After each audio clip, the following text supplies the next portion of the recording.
अजीत खान बॉलीवुड का एक ऐसा धांसू एक्टर जिसने खलनायकी की भी एक क्लास सेट कर दी थी। सारा शहर इन्हें लायन के नाम से जानता था।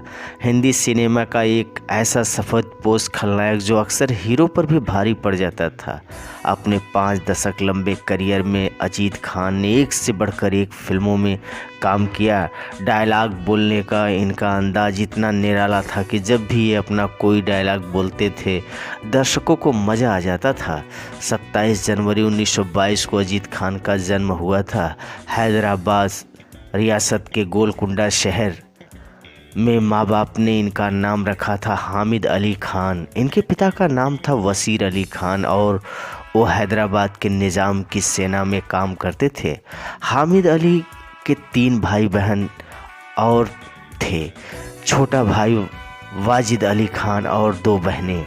इनकी शुरुआती पढ़ाई वारंगल के एक सरकारी कॉलेज से पूरी हुई थी। इनकी माँ का नाम था सुल्तान जहां बेगम। उर्दू माहौल में बढ़े हामिद अली खान को उर्दू के अलावा हिंदी, अरबी और तेलुगु भाषा का भी बढ़िया ज्ञान था।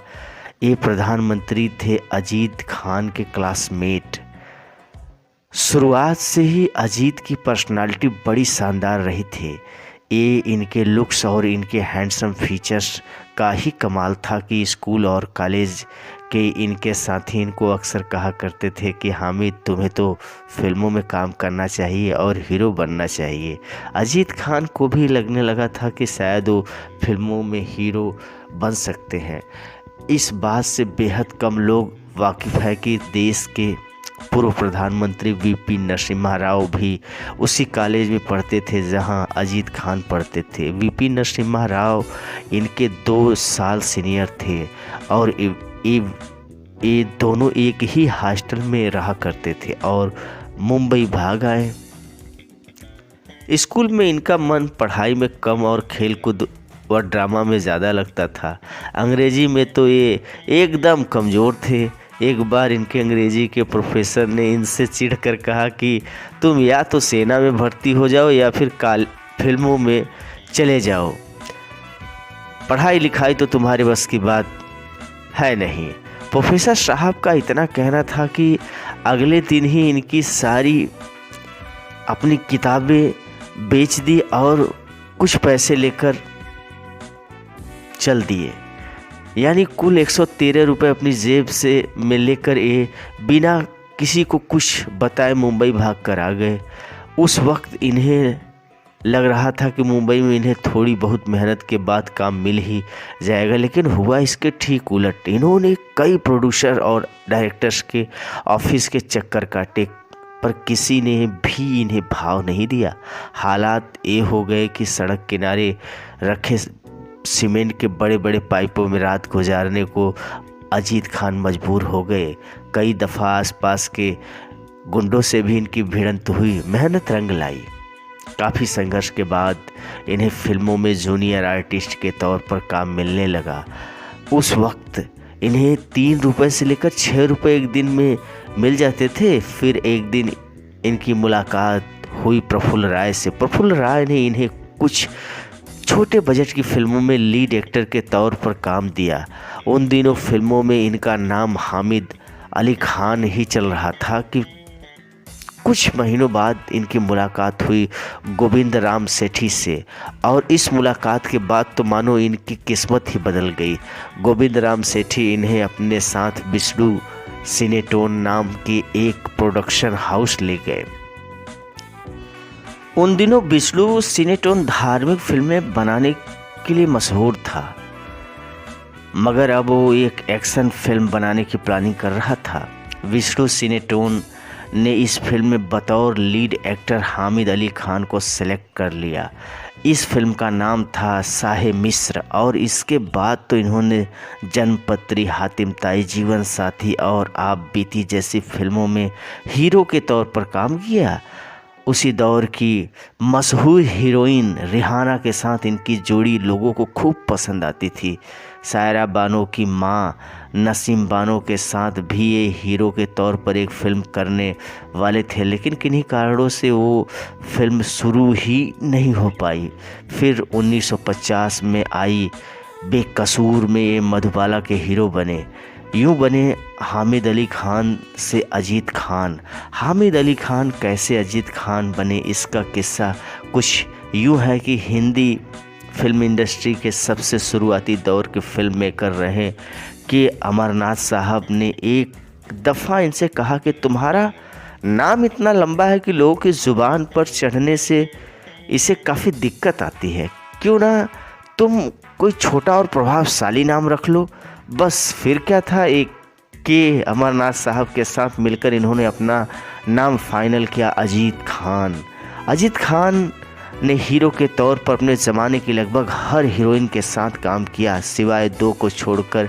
ये दो थी नूतन जी और नरगिस जी। साल 1952 में रिलीज हुई फिल्म मोती महल में ये सुरैया जी के हीरो बने थे। विलेन बनकर छा गए अजीत खान।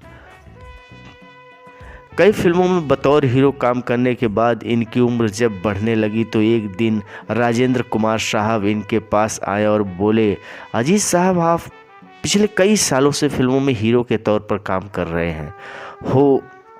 मैं टी प्रकाश राव की एक फिल्म कर रहा हूं जिसका नाम है सूरज। आप उस फिल्म में विलेन का रोल कर लीजिए। यकीन मानिए अगर आपने ये रोल कर लिया तो मज़ा आ जाएगा। राजेंद्र कुमार की बात अजीत खान ने मान ली और सूरज में इन्होंने विलेन का रोल ऐसा निभाया कि दर्शकों को मज़ा आ गया। इनका ढलता हुआ करियर एक बार फिर से उठने लगा। हालांकि इस दफ़ा ये हीरो नहीं विलेन के तौर पर मशहूर हो गए थे। बतौर विलेन इन्होंने पतंगा, आदमी और इंसान, पराया धन, लाल पत्थर, जंजीर, यादों की बारात, जुगनू, कहानी, किस्मत के खोटे सिक्के, कालीचरण, वारंट, पाप और पुण्य, देश परदेश, चोरों की बारात, राज तिलक, गैंगस्टर और आतिश जैसी फिल्मों में अपनी सॉफिस्टिकेटेड विलेनी से लोगों को खूब इंटरटेन किया। अपने फिल्मी करियर में इन्होंने 200 से भी ज़्यादा फिल्मों में काम किया था। निजी जीवन, बात अगर अजीत खान की निजी ज़िंदगी के बारे में करें तो इन्होंने 3 शादियां की थी। इनकी पहली शादी हुई थी साल 1951 में एक एंग्लो इंडियन क्रिश्चियन लड़की से जिसका नाम था क्वेंट डिमोंट, लेकिन कल्चरल डिफरेंस की वजह से इनकी ये शादी बहुत ज़्यादा चल नहीं पाई और जल्द ही इनका तलाक हो गया। इसके बाद इन्होंने दूसरी शादी की शाहिदा अली खान से, जिसे इनके माता पिता ने ही इनके लिए पसंद किया था।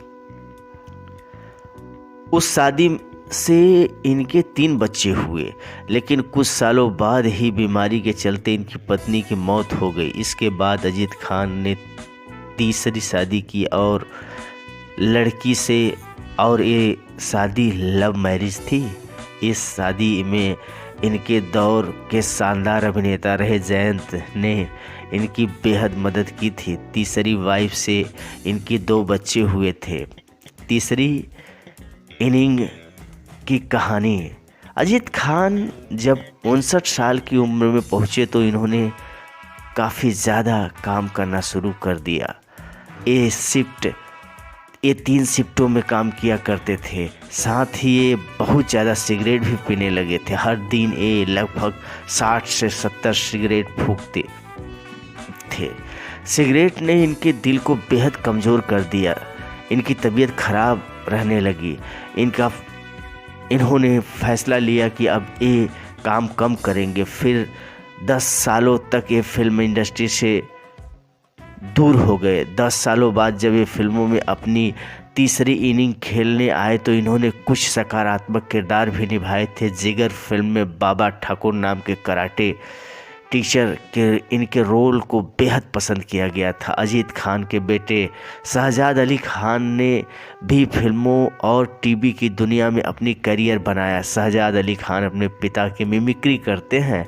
लोग शहजाद की मिमिक्री को काफ़ी पसंद करते हैं और दुनिया छोड़कर गए अजीत खान। 22 अक्टूबर सन 1998 अजीत खान साहब को अचानक दिल का एक बेहद तेज़ दौरा आया और 76 साल की उम्र में अजीत खान साहब इस दुनिया को हमेशा हमेशा के लिए विदा हो गए। और इसी के साथ चला गया वो बॉलीवुड का विलन जो बिना चीखे चिल्लाए केवल अपने अंदाज से ही लोगों के दिलों में खौफ पैदा कर देता था। साहब को नमन करता हूँ। आरजे साहिल मैं सभी को दिल की गहराइयों से अलविदा दोस्तों।